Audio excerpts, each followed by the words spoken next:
Hello, darlings. You've all heard of Marilyn Monroe. Some of you know Bridget Bardot. Well, now it's time for the Cognac show. I said Cognac, ooh, ooh. I said Cognac, ooh, ooh, ooh. I'm your bubbly blonde, fabulously dressed to impress.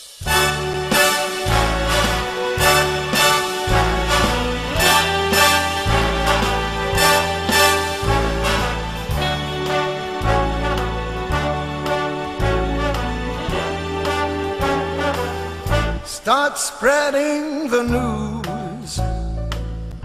You're leaving New York, New York.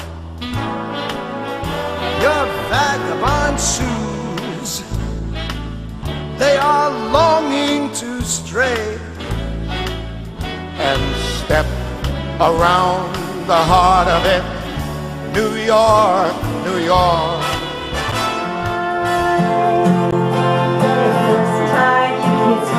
That warm summer night, I knew one day that I'd be alright. For you and the man I've been longing to learn, and you are the yearning my dreams were made of. I was safe on your pillow, asleep in your arms, my darling. I still can't believe that you're gone, my darling. I still can't believe that you're gone. Artist Debra Griner, and she's going to be performing tonight here at the World Bar. This is my big event for my spring launch for Cognac's Corner magazine, and I'm so happy that you could come and entertain us here at this wonderful place. Well, thanks, Cognac. Thanks for having me. I really appreciate it. Now, you really love music and you love singing, and you've been inspired by so many things. Tell my audience where your deep love of performing originated from. Okay. Well, I grew up with a father who was an avid music collector, and he was also a multi-instrumentalist. He played a lot of instruments. He played the banjo, the accordion, the harmonica, the guitar, the organ. And he also was like a big fan of country music, so I grew up listening to all the country greats like Merle Haggard and Dolly Parton and Loretta Lynn. And my father was also kind of a folky, you know, and he would play songs for us like, you know, Froggy Went A-Courtin' and The Fox Went Out on a Chilly Night and songs like that. So I grew up with a lot of music in my house, and I don't know, the story, my mom says that I was actually singing before I spoke. Oh, that's hysterical. And then, you know, also then on my mom's side, I have a lot of uncles who live down south in Louisiana, and they're also very musical. And so we would, you know, Mom and Dad would throw all the kids in the car, and we'd head down south, and we'd stop at the Grand Ole Opry and see Johnny Cash perform on our way down there. And then when we'd get there, my uncles and aunts and everybody would just have a big jam session, and there'd just be all these amplifiers out, and my Uncle Melvin on bass, and my Uncle Mac on guitar, and the kids would be on the microphones, and I'd be singing Paper Roses by Marie Osmond, you know, and it was just... You are a big fan of Marie Osmond, too. I love her. Well, I was a big fan of Donnie when I was a little girl. Oh, my goodness, he was my heartthrob. But I always loved Marie, too. I really did. And so I used to love to sing her song, Paper Roses. Well, Donnie Osmond, he's like almost, well, we lost to Clark. Yes, I know. But he always had a very, Donnie Osmond too looks very young for his age. I agree with you. He has a very youthful energy, doesn't he? Yes, and I believe he's the same age as me. Believe it or not, Donnie Osmond's the same age as me. Yes, in his 50s. He's in his 50s. And I'm not ashamed to tell people that because I own it. That's right, honey. I own my age. Aren't we, Cognac? Yeah, I work hard to get to this level, and I'm not afraid to say it. Yeah. And so then anyway, I guess, you know, more, you know, as I got older, more musical influences would be, I remember like like when I was about 16. I was growing up in like the early 70s. I was coming of age, you know. Me too. Like you, Cognac. I was coming of age in the early 70s. And one of the things, I mean, I remember I was never without my transistor radio, you know. I mean, I was sitting on my front steps with that transistor radio and listening to, you know, Joni Mitchell. I don't think anybody, probably any musician, any single musician has influenced me more than Joni Mitchell, you know. Yeah, she was, oh my goodness, she plays all these like really beautiful open chords and ninths, and then of course, you know, she just paints such beautiful imagery with words, you know. I love Joni. She's a real favorite of mine. I mean, I don't listen to her too much anymore, but I grew up listening to that. You know, between her and James Taylor, you know, those were like my two I listened to all the time, you know. And then I guess, I don't know, when I got up older, you know, I did some cabaret. I went to acting school. I thought I wanted to be on Broadway, and so I have a little bit of that in me too. I'm a little bit of a theatrical girl, not to be confused with a drama queen, which I am not. No, I'm the drama queen. I'll let you have that role, Cognac. I'll leave that one for you. Okay. But tell me what is now. Where can we expect to see your next performance? Where's your next gig going to be? My next gig is going to be at Gizzy's Cafe on May 25th. I'm going to be playing for the film opening, Solomon's Film, and promoting my new CD, which I have here, Right here. which I brought for Show you. my audience. Let's get a close-up. Let's get a close-up of that. Debra Griner, Bound to Rise. And so I'm going to be promoting my new CD, and I'm actually going to be going back into the studio pretty soon and doing some more recording. And my website's up, so you can definitely check me out at debragriner.com. I've also got lots of stuff up on YouTube. You can check me out there. Facebook? And Facebook too, of course. And it's all good. It's all good, and we're going to be entertained by Debra in a little while. But first, we're going to have some champagne. Oh, I thought you'd never say it. Thanks, Cognac. Cheers. Thank you. Thank you so much, Cognac. I appreciate it. And we'll be back in a moment, Doug. Some more interviews right here at the World Bar. Keep watching Pink Champagne Kisses.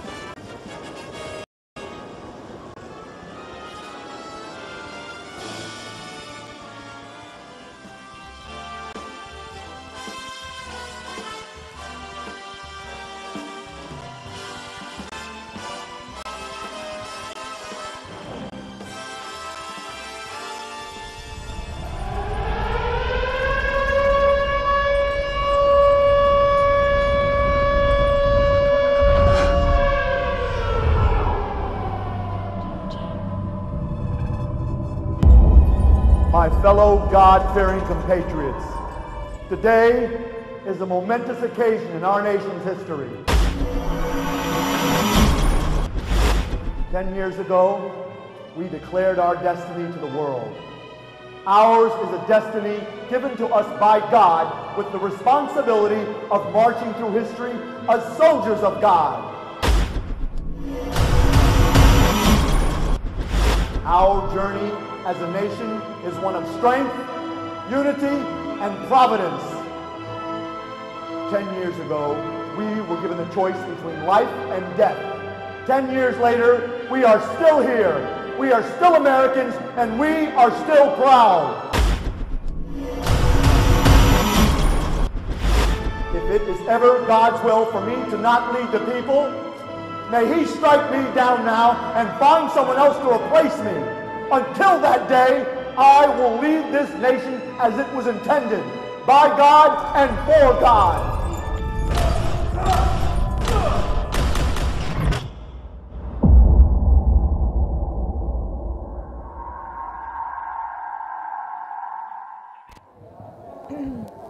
Hello, darlings. Welcome back. I'm Cognac Wellerlane, and we are here with this very important filmmaker who is going to be showing his trailer tonight. Introduce yourself to the camera, darling. Hi, I'm Robert Linsley from Manly Beach, Sydney, Australia, and I'm here to show my trailer for my movie, The Cost of Living. The Cost of Living. Tell my audience about this film. It's basically a sort of dystopic imagining of America if the army basically turned on the people and created a dictatorship. So I made a short movie, so it's not a feature length, but we're giving the audience a taste of what we're trying to achieve with this vision that I have, and we've got it right now with a 20-minute short film. And we'll be showing a trailer here tonight. I know you're very excited about showing it. I am very excited. I am. It's you know, it's a great occasion here in Trump Tower. Yes. You know, with you here, Cognac, Yes. and you know, so. Looking forward to it. Yes, and we're drinking champagne and we're having a wonderful time. I'm whiskey man myself. Are you really? Yeah, I am a Jameson all the way, so that's my blood type. So tell my audience what inspired you to make this particular film? I just don't think anyone's really touched the subject of the American military in this kind of way, and I think it's like something people, you know, this is a world that we're living in that's really uncertain. A lot of things we don't really, you know about or want to know about, and I think this is like something that could really strike a chord with the people. You know, the American military has been venerated for so long. I think it's time we took another angle and seen what it could be like in the future if it turned bad. You know.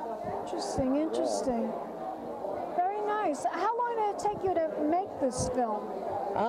It took us about, well, pre-production was about a good 3 or 4 months, and the shooting itself we got it done in 1 week. 1 week too many. I almost died on the set from how hard we were working. Oh my God. No, location. Yeah, just I was living on a diet of Monster energy drinks and cigarettes for the whole week, but I got through it and we got the movie done, and we got a great project. You know, we got great actors. You know, we got some really good stars in this movie. Penny Bertone from Holy Rollers with Jesse Eisenberg. That was a great movie. Kazi Taginas, he's going to be in an action movie. You're interviewing him later.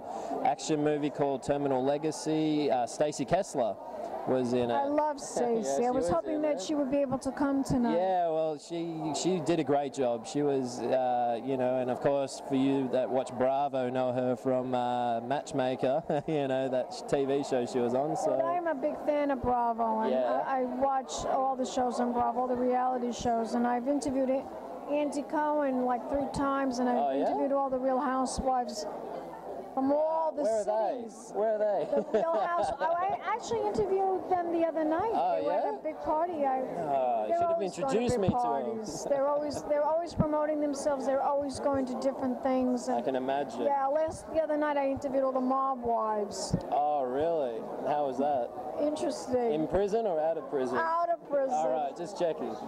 Yes, yeah, husbands that are in jail. Oh, they yeah, have to of hold. course. They have to hold the fort, Yeah, so to speak. Exactly. You know what I mean? I want you to tell my audience where we could go to find out more information about I this mean, film. we're having a party at Gizzy's Cafe in West Village on 16th and 8th on the 25th. Yeah, I'll be there.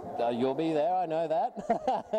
And in the meantime, we're going to be posting regularly on Vimeo and YouTube. If anyone wants to see any of the postings or keep up to date, I'm on Facebook, Bobby Linsley. Spell that. Bobby, B-O-B-B-Y, Linsley, L-I-N-S-L-E-Y. I'll be regularly updating everything. We're probably going to get a website going up soon and covering all our bases for our onslaught. So stay tuned. Okay, I will. Let's toast. Let's just toast. Slanger. Thank you so much. Thank you, Cognac. Have a good night. And we'll be back in a moment, times with more celebrity interviews right here at the World Bar. Keep watching. Pink Champagne Kisses. Hello, darlings. You've all heard of Marilyn Monroe. Some of you know Bridget Bardot. Well, now it's time for the Cognac Show. I said Cognac, ooh, ooh. I said Cognac, ooh, ooh, ooh. I'm a bubbly blonde, fabulously dressed to impress. One of a kind girl. It's been a Crybaby Productions, darlings.